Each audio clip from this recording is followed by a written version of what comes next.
இந்த சம்மருக்கு பார்த்தீங்கன்னா மிந்த்ராவில் ஹோம் ஃபர்னிஷிங் சேல் போயிட்டுருக்கு. ஸோ அதில் பார்த்தீங்கன்னா நான் 2 ப்ராடக்ட்ஸ் வாங்கியிருக்கேன். அந்த ப்ராடக்ட்டோட டீட்டெயில்ஸ் தான் பார்க்க போகிறோம். ஃபஸ்ட்டு பார்த்தீங்கன்னா கார்டினாவோட ஒரு லென்த்தியான டோர் கர்டன், தென் பார்த்தீங்கன்னா ஒரு பிவிசி காயர் மேட்டு. ஸோ அதோட ரெண்டோட ப்ரைஸும் பார்த்தீங்கன்னா நிறைய ஆஃபர்ஸில் இப்போ போயிட்டுருக்கு.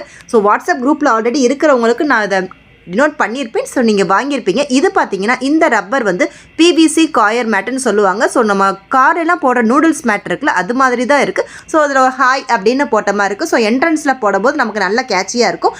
நான் வந்து ஓல்டு மேட்டை ரீப்ளேஸ் பண்ணுறதுக்காகத்தான் இந்த மேட் வாங்கியிருந்தேன். ஸோ சைஸ் பார்த்தீங்கன்னா மீடியம், கொஞ்சம் சின்னதாக இருக்கிற மாதிரி தான் தெரியுது இந்த மேட்டு. ஸோ ஓவராலாக லுக்காக இருக்குது அப்படின்னு நினச்சிங்கன்னா இந்த மேட்டை வந்து நம்ம அதே மாதிரி கலரும் பார்த்தீங்கன்னா மஸ்டர்ட் எல்லோ. ஸோ நம்ம ஹேண்ட் வாஷ் தான் பண்ண முடியும். இந்த கர்டைன் பார்த்தீங்கன்னா 7 ஃபீட்டு. ஸோ இது வந்து உங்களுக்கு பாலிஸ்டர் கர்டைன் தான். லைட் பிளாக்கிங்காக அப்படின்னா கிடையாது. ரெகுலரான கர்டைன் மட்டும்தான். இது சிங்கிள் பீஸ்லேயே இருக்குது, டபுள் பீஸ்லேயே வரும். ஸோ விண்டோ டோர் ரெண்டுக்குமே அவைலபிளாக இருக்குது. ப்ராடக்ட்டோட லிங்க்குக்கு கமெண்ட் பண்ணுங்கள்.